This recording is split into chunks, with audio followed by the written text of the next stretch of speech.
Thank you, and good morning. Ministers, Chief of Defense, Air Chiefs, distinguished guests, and importantly, all the air advocates that are here today.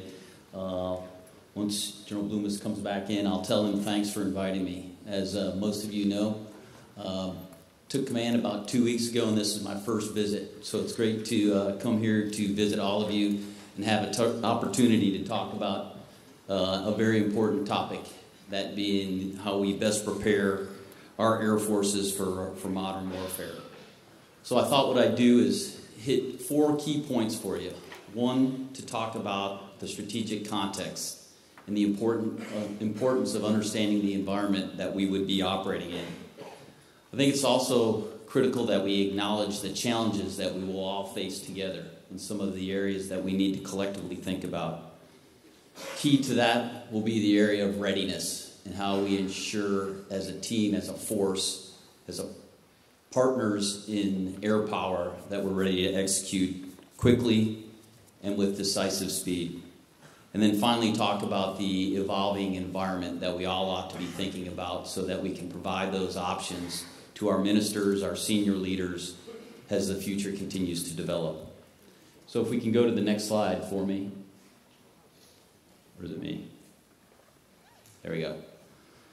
Let's talk a little bit about the strategic context. And I thought the ambassador did a very good job of describing, in his words, the breathtaking change that collectively we have seen over the last 10 to 20 years in the operational and strategic environment that we operate in.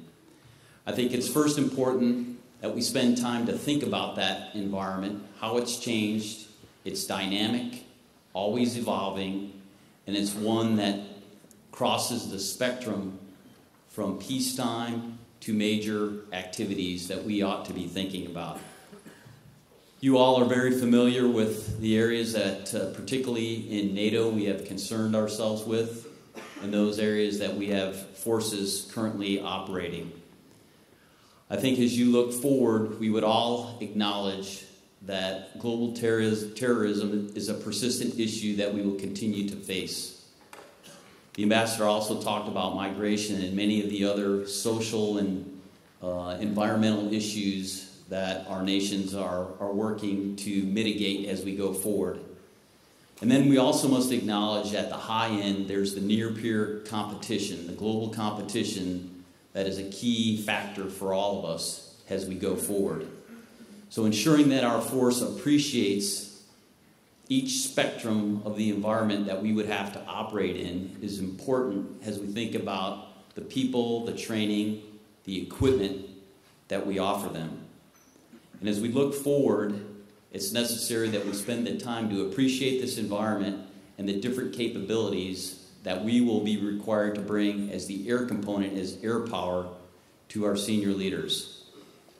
The final piece that I would offer to you on this particular context is we deal not only with non-state actors in the terrorism regime, we've got state actors, or you may have non-state actors leveraging tools from those that could provide them capabilities that we previously had not seen them operating with. And I think it's important to acknowledge that as you look across the globe and some of the capabilities that these non-state actors have leveraged to influence operations that we're all operating in. So let's talk about some of the key challenges. And I think as your very first video highlighted, we have to start with people. It all starts with the human dimension in our people. And as you look across our air forces, from the pilots to the technicians, to those that provide the intelligence, each and every one of them are critical to where we are going in the future. So bringing them onto the team, making them part of our culture, and then retaining them is one that I believe all air chiefs have spent time thinking about, and we must continue thinking about how we retain our force. Critical to that, as I highlighted, is the culture that we have with the teams that we have put together. Reinforcing to them that are staying or are thinking about doing something else the criticality of why we need them to do what they do for our nations. And I will tell you, in the United States Air Force, this has been a key challenge for us, of which we have come up with several different activities to have this discussion with our airmen to ensure that we're retaining them so that we are prepared for the future that is certainly one that we are dealing with right now and into the future. So I would highlight that culture. The importance of what we do to protect our nation is one that we will continue to work together with all of our air forces to ensure that we're speaking with one voice. Second, we also heard the ambassador and the chairman talk about the importance of training and what that means to our force. And I don't say that just as an air power force, but collectively as a joint force. We highlighted Indiahos and what we were able to accomplish in that exercise. I think importantly, it's pulling together the entire team, not only from a joint perspective, but from a coalition perspective, those partners, so that we have the ability to operate together with the right equipment, the right tactics, techniques, and procedures that allow us to build the trust and confidence required if we have to act together. I've often said that you don't build trust overnight. You can't surge trust.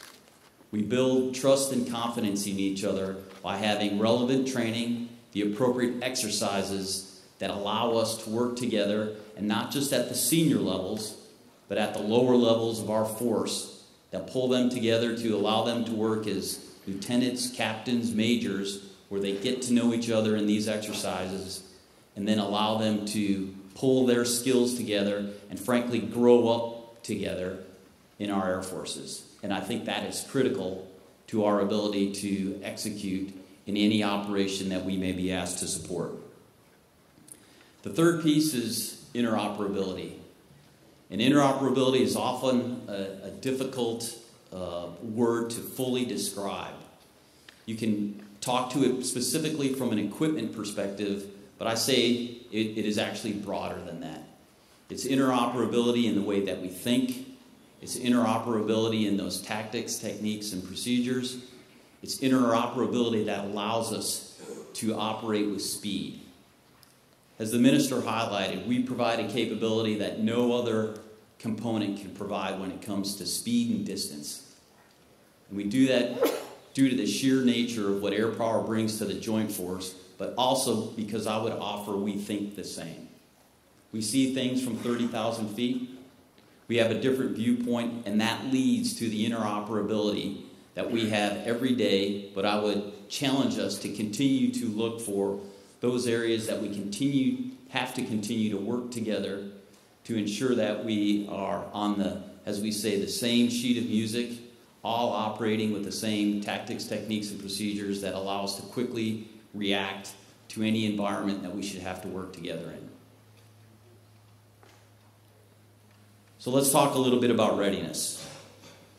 And I think as we think beyond the readiness required to ensure our aircraft are ready, our people are ready, we need to be able to respond to this dynamic, ever-changing environment with speed and with the proper posture. General Walters is using two key words as he talks about our ability going forward. It's speed and stance. Stance similar to posture in that we want to make sure we've got the right equipment in the right place, and they need to be ready to go. But to leverage those capabilities, we need to first have good indication and warning.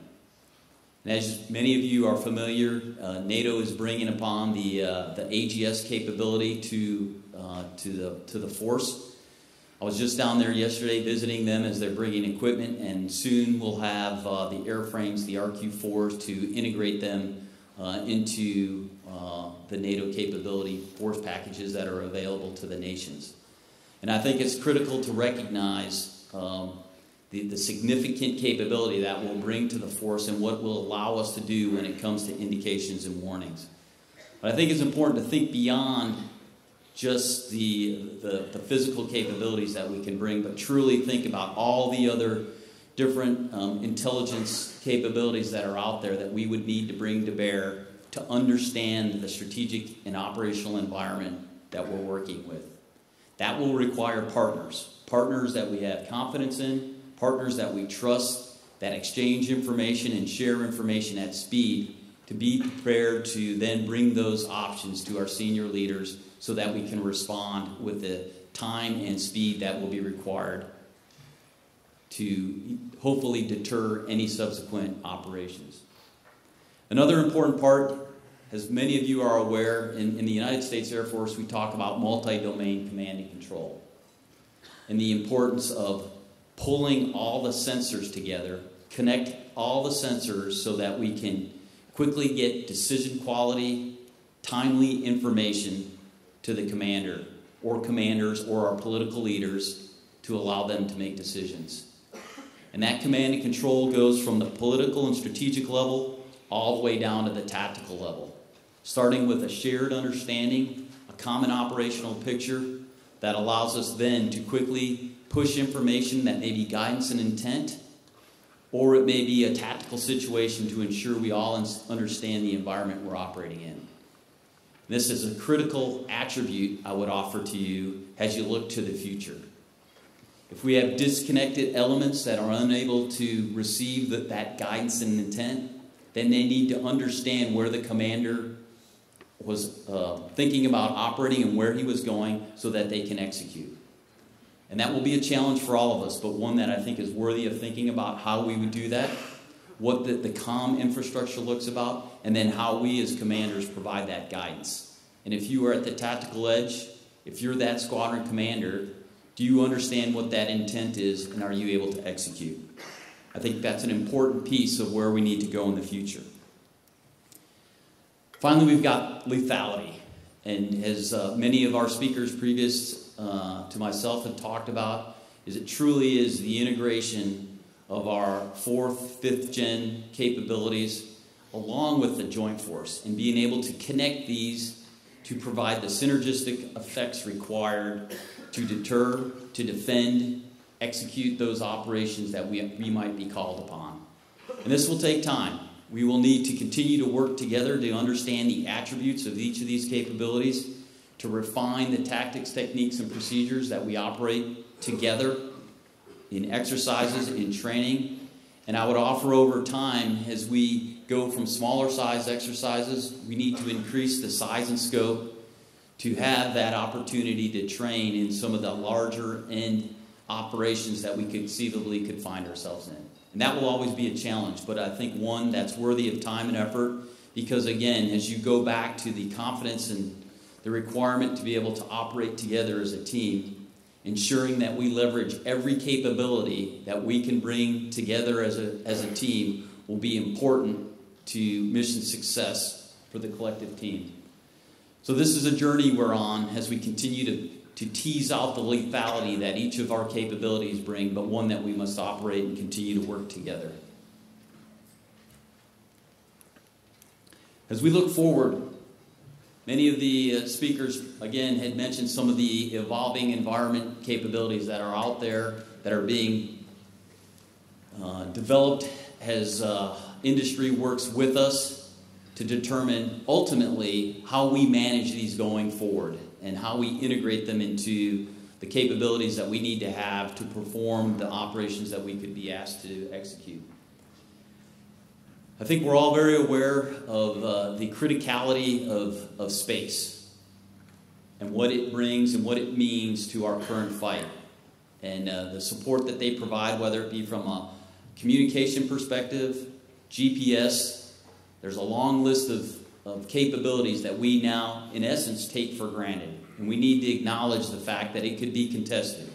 We've seen those that would want to contest us in space. And we need to understand, number one, how we're going to protect it. And then, two, understand how we integrate them into any operation that would be asked of us. And when I say integrate, the challenge there is that we don't build a plan by ourselves, but we have them baked into the plan, a part of the plan as we go forward. And the same will apply with cyber. I would offer to you, many of you have read in the paper and in the internet what cyber can do in terms of shaping the environment, The informational operation that occurs in cyber is one that we need to acknowledge. It's not going away. And so go ahead and looking for opportunities to integrate them, leveraging kinetic and non-kinetic operations and understanding the second and third order impacts of how cyber can be play a key role in what we do is an important part of how our environment is changing, and that is one that we must acknowledge. The ambassador also talked about artificial intelligence. I think most of us have previously heard about human in the loop. I've heard others talk about human on the loop. You have artificial intelligence that's working for you, helping inform your decisions, providing data, fusing data for us, but ultimately the human will play a key role. And sorting through how we optimize these capabilities and build the algorithms that help us make decisions is important. And what I would offer to you is we need to think about how we ask the right questions. How do you best leverage this capability to stay in front of those that would want to do us harm or to provide options to our senior leaders? And that will be a key for all of us as we go forward to understand how we optimize artificial intelligence.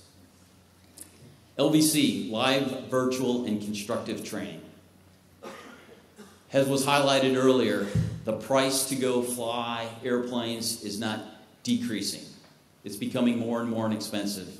And so to get the high-end training that we need for particularly those near-peer type competition operations that we could find ourselves a part of will require leveraging particularly our virtual and constructive training and thinking through how we optimize that to link it with the activities that we do in the air is fundamental to our success. And I know several nations are thinking through how to do that, but that will be key for all of us, and I think importantly one that we will need to share across our partnership, across the alliance, what we've learned, what works, what doesn't work, so that we can use this to the best of our ability to make our team everything that we need them to be. Also, as depicted in the picture here, is virtual reality. I was talking with General Bloomis a little bit about what we are doing in the United States Air Force for pilot training in an attempt to leverage this capability to decrease the amount of time that we're taking to train pilots. Clearly, there's tremendous potential here, but we're going to have to buy some risk. We're going to have to understand the risk, but we also know there's only so much money out there, and I would offer that virtual reality and live virtual constructive training will be a way to optimize every dollar, every euro we have to get the most out of those to ensure our force is ready, and that would be across the spectrum of conflict. And this capability is an important one that I think we ought to spend as much time thinking about and understanding how we use it to make our force the force that we want going into the future. Finally, as you think about some of the capabilities that are being developed out there right now, cruise missiles, hypersonics, they're coming. You've read about them. It's in the future. We need to think forward, spend the appropriate analysis in simulation, in war games, in tabletop exercises, to think through how we would provide options to our leadership that gives them the defensive capabilities that we will need so that they can offer those up and we can have the appropriate discussion at the right levels on what that means to our nations and to the alliance as we go forward here.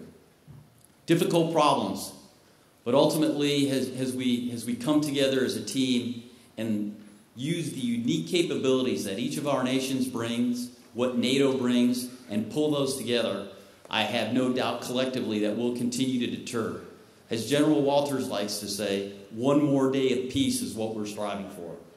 That peace gives us time, space for our decision makers as we move forward and continue to execute the stability that we're looking for as a collective group. And these topics today hopefully provide you something to think about as we go forward. At the end of the day, preparing our modern air forces in terms of how we organize, train, and equip, this is a team sport. This is one we've got to do together. One that drives us to share our lessons, share our capabilities, our capacities, so that collectively we're ready.